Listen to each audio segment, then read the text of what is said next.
अस्सलाम वालेकुम स्टूडेंट्स। आज जो है हमने कैनिज़रो रिएक्शन देखना है कि वो किस तरह होता है। कैनिज़रो रिएक्शन में जो है हम क्या क्या पढ़ेंगे, उसकी हिस्ट्री कि किस तरह ये कैनिज़रो रिएक्शन हुआ, कैसे फर्स्ट टाइम ये डिस्कवर हुआ, इसका इंट्रोडक्शन, डेफिनेशन इसमें क्या है, इसकी रिक्वायरमेंट्स क्या होती हैं, मैकेनिज्म क्या है, एग्जाम्पल, लिमिटेशन, और दो टाइप्स हैं, क्रॉस कैनिज़रो रिएक्शन और इंट्रा मॉलिक्यूलर कैनिज़रो रिएक्शन। आज के लेक्चर में हम ये सब चीज़ें देखेंगे। ठीक है, सबसे पहले हम कैनिज़रो रिएक्शन की हिस्ट्री देख लेते हैं कि कैनिज़रो रिएक्शन होता किस तरह है। कैनिज़रो रिएक्शन के लिए हमने क्या कहा था कि एल्डिहाइड का ग्रुप होना चाहिए। सबसे पहली चीज़ उसमें क्या होनी चाहिए कि उसमें एल्डिहाइडिक ग्रुप होना चाहिए, ऑर्गेनिक कंपाउंड होना चाहिए। और एक साइंटिस्ट था स्टैनिस्लाव कैनिज़रो, उसने हमें जो है 1853 में एक रिएक्शन किया था। उस रिएक्शन को बाद में उसी साइंटिस्ट के नाम पे कैनिज़रो रिएक्शन का नाम दे दिया गया। अब उसने उस रिएक्शन में क्या किया था, उसने बेंजल्डिहाइड को पोटाशियम कार्बोनेट के साथ रिएक्ट करवाया था और दो चीज़ें उसमें मिली थी। एक मिली थी बेंजाइल अल्कोहल और दूसरी चीज़ पोटाशियम बेंजोएट, जिसको ऑक्सीडाइज करा के यानी कि पोटाशियम बेंजोएट को कन्वर्ट कर दिया गया था बेंजोइक एसिड में। ये चीज़ें हमें उसमें मिली थी जब कैनिज़रो ने रिएक्शन करवाया था। अब बेंजल्डिहाइड जो है वो एक एल्डिहाइड है जिसकी अल्फा कार्बन के ऊपर, ये कार्बन है एल्डिहाइडिक ग्रुप की, इसके साथ अल्फा कार्बन के ऊपर हाइड्रोजन ग्रुप नहीं था, कोई भी हाइड्रोजन नहीं है। एक बॉन्ड इधर है, दूसरा, तीसरा और चौथा बॉन्ड इसके साथ बन रहा है, चारों कार्बन के साथ बन रहे हैं। इसमें साथ उसने इसको किसके साथ करवाया था, बेस के साथ रिएक्ट करवाया था। जब वो रिएक्शन करवाता है तो फिर उसके पास आता है पोटाशियम बेंजोएट और बेंजाइल अल्कोहल। ये दो चीज़ें हमें मिलती हैं। तो कैनिज़रो रिएक्शन की जब हम डेफिनेशन देख रहे हैं तो हमें ये कहते हैं ये एक डिसप्रोपोर्शनेशन रिएक्शन है जिसमें एल्डिहाइड जो है वो रिएक्ट करेंगे दूसरे एल्डिहाइड के साथ, किसकी प्रेजेंस में, इन the presence of a strong base की प्रेजेंस में जो है एल्डिहाइड रिएक्ट करेंगे एक दूसरे के साथ। अब वो एल्डिहाइड कैसे होंगे, उस एल्डिहाइड की भी खसूसियत है कि उसमें अल्फा हाइड्रोजन नहीं होगी। ठीक, जब ऐसे एल्डिहाइड जिसकी अल्फा हाइड्रोजन नहीं होगी वो रिएक्ट करेंगे स्ट्रॉन्ग बेस की प्रेजेंस में, तो फिर जो है हमें एक प्रोडक्ट क्या मिलेगा, अल्कोहल और कार्बोक्सिलिक एसिड। ये दो प्रोडक्ट हमें मिलेंगे। तो ये जो रिएक्शन है, इस रिएक्शन को हम कहते हैं कैनिज़रो रिएक्शन। अब जो है इसको उन्होंने कहा ये डिसप्रोपोर्शनेशन रिएक्शन है। एल्डिहाइड का एक मॉलिक्यूल जो है वो रिड्यूस हो गया अल्कोहल में। हमने कहा था दो एल्डिहाइड रिएक्ट कर रहे हैं, उसमें से एक एल्डिहाइड का मॉलिक्यूल जो है उसने रिडक्शन की और वो अल्कोहल में कन्वर्ट हो गया, दूसरे वाला ऑक्सीडाइज होके कन्वर्ट हो गया कार्बोक्सिलिक एसिड में। तो basically it's an oxidation reduction reaction simultaneously, जो है वो ऑक्सीडेशन और रिडक्शन एट अ टाइम हो रही है। तो फिर ऐसे जो रिएक्शन होते हैं उसको हम कहते हैं कि वो डिसप्रोपोर्शनेशन रिएक्शन है। ठीक, यहाँ पे अब ये देखो कैनिज़रो रिएक्शन दिया हुआ है कि एल्डिहाइड जो है वो रिएक्ट कर रहा है। इस एल्डिहाइड के अल्फा हाइड्रोजन नहीं है, जो है जिसके पास अल्फा हाइड्रोजन नहीं होगी वो इनोलेटाइन भी नहीं बना सकता। इसका मतलब हम कहेंगे कैनिज़रो रिएक्शन जो है उसमें जो एल्डिहाइड रिएक्ट कर रहे हैं वो इनोलेटाइन नहीं बना सकते। तो नॉन इनोलाइजेबल एल्डिहाइड रिएक्ट करेंगे स्ट्रॉन्ग बेस की प्रेजेंस में, तो वो हमें अल्कोहल और कार्बोक्सिलिक एसिड देंगे। ठीक है, प्रोपोर्शनेशन रिएक्शन वो होता है जिसमें सेम एलिमेंट की ही ऑक्सीडेशन भी हो रही है और रिडक्शन भी हो रही है। और इसके लिए इसका मतलब जब ऑक्सीडेशन और रिडक्शन एट अ टाइम हो रहा है तो इसका मतलब उसमें वो ऐसा कोई होगा कंपाउंड या एलिमेंट, ऐसा होगा मॉलिक्यूल जिसके अंदर ऑक्सीडेशन स्टेट्स डिफरेंट हो सकती हैं। एक ऑक्सीडेशन स्टेट से ज़्यादा ऑक्सीडेशन स्टेट्स उसकी हो सकती हैं, तो ही वो डिसप्रोपोर्शनेशन रिएक्शन दे सकता है। अब ऐसे रिएक्शन के लिए मिनिमम रिक्वायरमेंट क्या होती है कि उसमें मिनिमम 3 ऑक्सीडेशन स्टेट्स, अगर 3 ऑक्सीडेशन स्टेट्स होंगी तभी वो डिसप्रोपोर्शनेशन रिएक्शन देता है।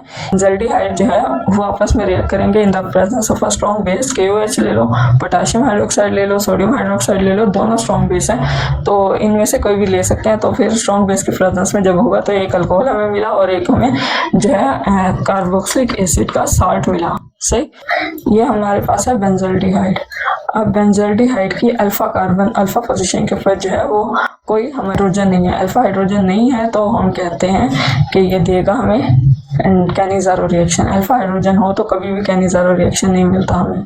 ठीक है, देखो इसमें भी अल्फा हाइड्रोजन कोई मौजूद नहीं है, तो इस वजह से हम कहेंगे कि अल्फा कार्बन ही नहीं है तो अल्फा हाइड्रोजन भी नहीं है। तो इसमें भी हम कहेंगे कि ये भी कैनिज़रो रिएक्शन देता है। जब टर्शरी ग्रुप अटैच होता है, ये कार्बन है, इसके साथ 3 ग्रुप कार्बन के ही अटैच हैं। जब तीनों ग्रुप कार्बन के अटैच हैं तो फिर वो किस तरह से हम कहेंगे कि वहाँ हाइड्रोजन तो है ही नहीं, आगे यहाँ पे भी कार्बन अटैच है, C डबल बॉन्ड O और H। तो हम कहेंगे यहाँ पे भी देख लो इसके साथ भी कोई वो नहीं है, हमारे पास हाइड्रोजन मौजूद नहीं है। जब कोई हाइड्रोजन मौजूद नहीं है, अल्फा हाइड्रोजन ही नहीं है, तो फिर हम क्या कहेंगे कि ये भी नहीं दे सकता। सिर्फ और सिर्फ वो मॉलिक्यूल हमें कैनिज़ारो रिएक्शन दे सकते हैं जिसमें जो है अल्फा हाइड्रोजन मौजूद ना हो, क्योंकि इनोलेटाइन बन गया तो फिर एल्डोल कंडेंसेशन हो जाएगी। तो इनोलेटाइन जिसमें नहीं बनता सिर्फ वही कैनिज़ारो देते हैं। ठीक है, अब हमने यहाँ पे ये देख ली इसकी एग्जांपल। अब अगर हमने कैनिज़ारो रिएक्शन करवाने हैं तो उसके लिए जो रिक्वायरमेंट्स है हमारी वो क्या है कि एरोमेटिक एल्डिहाइड हो, क्योंकि एरोमेटिक एल्डिहाइड जो है वो बेंजीन का रिंग होगा तो उसमें जो है वो अटैचमेंट इस तरह होगी, तो वो इनके पास अल्फा हाइड्रोजन मौजूद नहीं है। सही, इस केस में अल्फा हाइड्रोजन मौजूद नहीं होगी। फिर या तो फिर ऐसे एलिफेटिक एल्डिहाइड हों जिनके पास अल्फा हाइड्रोजन ना हो। ऐसे एलिफेटिक एल्डिहाइड जिनके पास अल्फा हाइड्रोजन ना हो वो क्या है, या तो वो टर्शरी फॉर्म में होंगे, तो फिर जो है टर्शरी जो प्रोडक्ट होता है उसमें सारी जो है कार्बन अटैच होती हैं तीनों, और साथ एल्डिहाइड ग्रुप अटैच होता है, तो फिर इस वजह से ये तो नहीं दे सकता।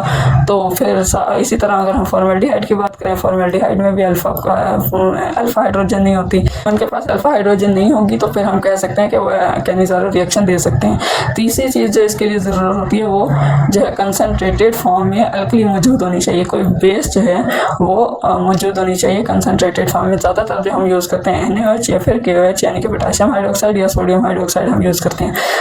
अब जो है हम कैनिज़ारो रिएक्शन का मैकेनिज्म देख लेते हैं। 3 स्टेप में होता है इसका मैकेनिज्म। सबसे पहले क्या होता है कि ये जो है बेस आके अटैक करेगी किसके ऊपर, ये बेस है, बेस आके अटैक करेगी इसके ऊपर कार्बन के ऊपर। जब ये कार्बन के ऊपर अटैक करती है तो फिर यहाँ से जो है देखो इसने जब इसके ऊपर अटैक किया तो यहाँ से ये जो है ये इधर हो गया डबल बॉन्ड, इधर ट्रांसफर हो गया, इधर नेगेटिव चार्ज आ गया। ये देखो ये नेगेटिव चार्ज है, जो ये नेगेटिव चार्ज आ गया और यहाँ से आके ये हाइड्रोक्साइड आयन यहाँ अटैच हो गया था। अब क्या होगा, हाइड्रोक्साइड आयन यहाँ ये बॉन्ड टूट जाएगा ऑक्सीजन और हाइड्रोजन के दरमियान वाला, तो फिर जो है यहाँ से ये बेस जो थी ये इस हाइड्रोजन को ले लेगी। जब ये इस हाइड्रोजन को ले लेगी ये वाटर बन के निकल जाएगा। सही है, तो फिर यहाँ पे अब आ गया हमारे पास नेगेटिव चार्ज। यहाँ ये देखो ये नेगेटिव चार्ज यहाँ पे आ गया हमारे पास, और ऊपर वाले में भी नेगेटिव चार्ज है। 2 एनाइन है तो ये क्या बन गया, डाई एनाइन। सही, फर्स्ट स्टेप में हमारे पास डाई एनाइन बना और ये जो है ये वाटर बन गया था। सेकेंड स्टेप में क्या होता है, सेकेंड स्टेप में हमारे पास जो डाई एनाइन आया था ना, ये रिएक्ट करेगा दूसरे एल्डिहाइड के साथ, और जो दूसरा एल्डिहाइड होगा उसमें भी हम कहेंगे अल्फा हाइड्रोजन मौजूद नहीं है। अब यहाँ क्या होगा, ये देखो ये बन गया था जब ये जो थे दोनों डाई एनाइन थे और ये साथ जो ये हाइड्रोजन था ये हाइड्राइड आयन है, तो ये बन गया। यहाँ से ये बॉन्ड टूटेगा, ये हाइड्राइड आयन जो है यहाँ से अटैक कर देगा इस कार्बन के ऊपर। जब ये इस कार्बन के ऊपर अटैक करेगा तो यहाँ पे ये अटैच हो जाएगा, तो फिर जो है इस कार्बन पे अटैक करके और यहाँ पे जो है जब यहाँ से ये देखो अब यहाँ पे इस कार्बन के होगा 3 बॉन्ड, यहाँ से ये अपना इलेक्ट्रॉन इसको दे देगा, इधर इलेक्ट्रॉन ट्रांसफर हो गया। जब ये बॉन्ड टूटा तो फिर यहाँ पे आ गया और ऑक्सीजन ने भी नेगेटिव चार्ज यहाँ पे अपना ट्रांसफर कर दिया, तो यहाँ आ गया डबल बॉन्ड। सही, ये आ गया हमारे पास डबल बॉन्ड, और यहाँ से ये जो है हाइड्रोजन यहाँ से निकल गया था।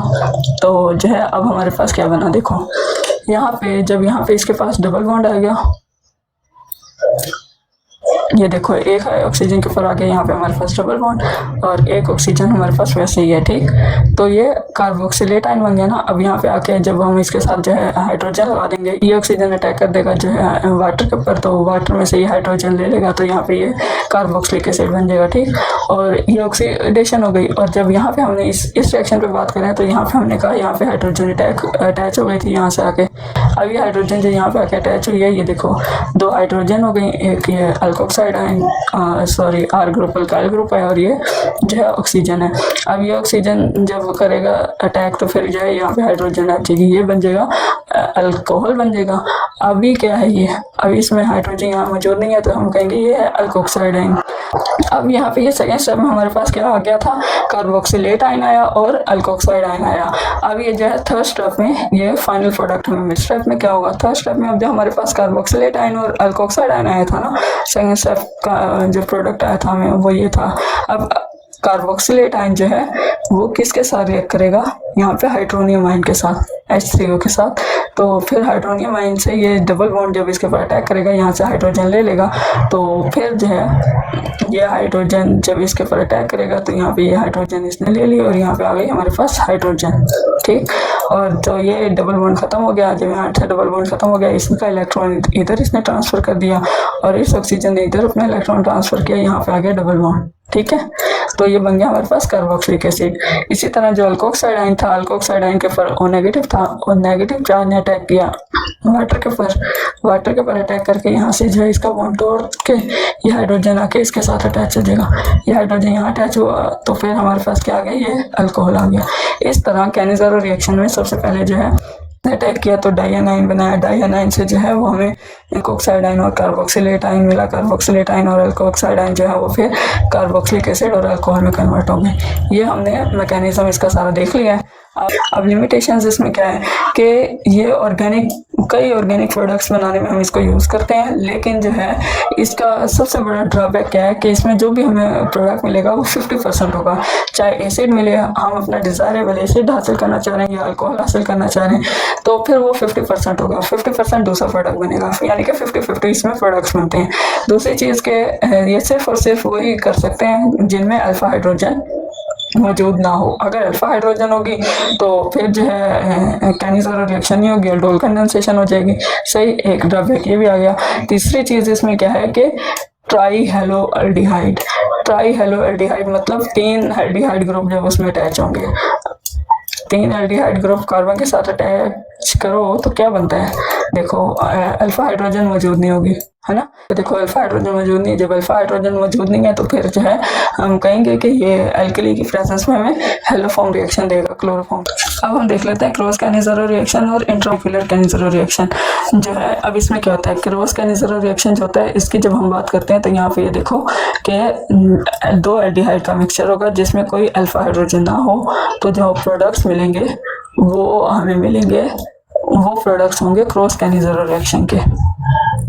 देखो अब इसमें भी अल्फा हाइड्रोजन मौजूद नहीं है और इसमें भी अल्फा हाइड्रोजन मौजूद नहीं है, लेकिन यहाँ पे जो है अब हम बात कर रहे हैं कि 2 डिफरेंट एल्डिहाइड यूज हुए हैं लेकिन उन दोनों में अल्फा हाइड्रोजन मौजूद नहीं है। तो जब वो आपस में रिएक्ट करेंगे तो फिर जो हमें प्रोडक्ट मिलेगा वो होगा cross Cannizzaro reaction. Mechanism same to same उसी का तरह है जैसे उसका, लेकिन जो है बस इसमें यह है कि इसमें एल्डिहाइड डिफरेंट होंगे दोनों।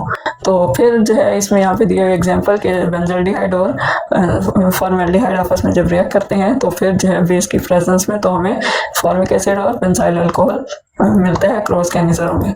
इंट्रामोलिकुलर कैनिज़ेरो रिएक्शन में क्या होता है, इंट्रामोलिकुलर जैसे हमें पता चल रहा है एक मॉलिक्यूल है जिसमें जो है वो 2 एल्डिहाइड ग्रुप हों, एक मॉलिक्यूल जिसमें 2 एल्डिहाइड ग्रुप मौजूद होंगे, तो उस एक मॉलिक्यूल में 2 एल्डिहाइड ग्रुप मौजूद होंगे तो वो एल्डिहाइड ग्रुप जो है एक दूसरे के साथ ही रिएक्ट कर देंगे with in the same molecule. तो फिर जो रिएक्शन होगा उसके प्रोडक्ट में जो है सेम मॉलिक्यूल के अंदर ही हमें जो है ऑक्सीडेशन और रिडक्शन दोनों मिलेगी, मतलब कार्बोक्सिलिक एसिड भी बनेगा और alcohol in the presence of alkali. तो ऐसा जो रिएक्शन है जो within the same molecule हो रहा होगा वो होगा intramolecular Cannizzaro reaction. Alpha keto aldehyde, keto group भी मौजूद है और जो है कीटोन ग्रुप भी मौजूद है और एल्डिहाइड ग्रुप भी मौजूद है। तो फिर अल्फा कीटो एल्डिहाइड जो होंगे वो देंगे हमें इंट्रामोलिकुलर कैनिज़ेरो रिएक्शन देंगे। अब यहाँ पे इन्होंने एग्जांपल दी है थैल्डिहाइड है, थैल्डिहाइड जब रिएक्ट करते हैं तो इनमें इंट्रामोलिकुलर कैनिज़ेरो रिएक्शन होता है और ये जो है हमें जो है मॉलिक्यूल उसके अंदर जो है 2 प्रोडक्ट हमें मिल रही हैं, कार्बोक्सिलिक एसिड भी और अल्कोहल भी, ठीक है। तो इसको हम कहेंगे इंट्रामोलिकुलर कैनिज़ेरो रिएक्शन है और 2 ग्रुप के ऊपर हाइड्रोक्सी मिथाइल ग्रुप अटैच है और 2 हाइड्रोक्सी मिथाइल बेंजोइक एसिड हमें इसमें मिलता है।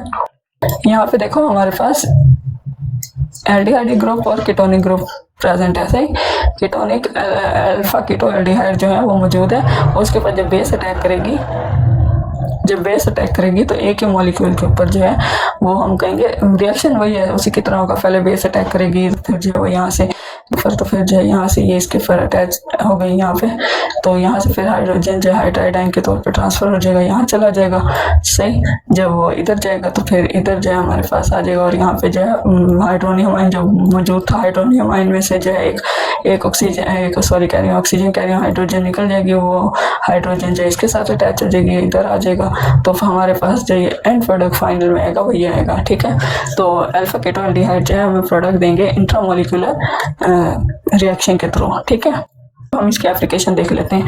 इसमें मैकेनिज्म सेम रहेगा। बहरहाल इंडस्ट्रियल प्रोडक्ट्स हमें ग्लाइकोलिक एसिड मिलता है और इसके अलावा और भी डिफरेंट प्रोडक्ट्स मिलते हैं। ग्लाइकोलिक एसिड की यहाँ पे इन्होंने बताई हुई है एप्लीकेशन कि हम कैनिज़ेरो रिएक्शन के थ्रू ग्लाइकोलिक एसिड अचीव करते हैं। उसके अलावा जो है ना और भी बहुत सारे सॉल्वेंट फ्री कैनिज़ेरो रिएक्शन भी होता है। उसमें हम जो है सॉल्वेंट को यूज़ नहीं करते, बगैर सॉल्वेंट के जो है रिएक्शन होता है। मीडियम में रिएक्शन मीडियम में कोई भी सॉल्वेंट यूज़ नहीं हो रहा है। इटसेल्फ जो भी हम एजेंट यूज़ करते हैं वो इटसेल्फ सॉल्वेंट यूज़ हो रहा होता है। ठीक है, तो ठीक है, आज का लेक्चर हम फिर यहीं एंड करते हैं। नेक्स्ट इंशाल्लाह फिर मुलाकात होगी।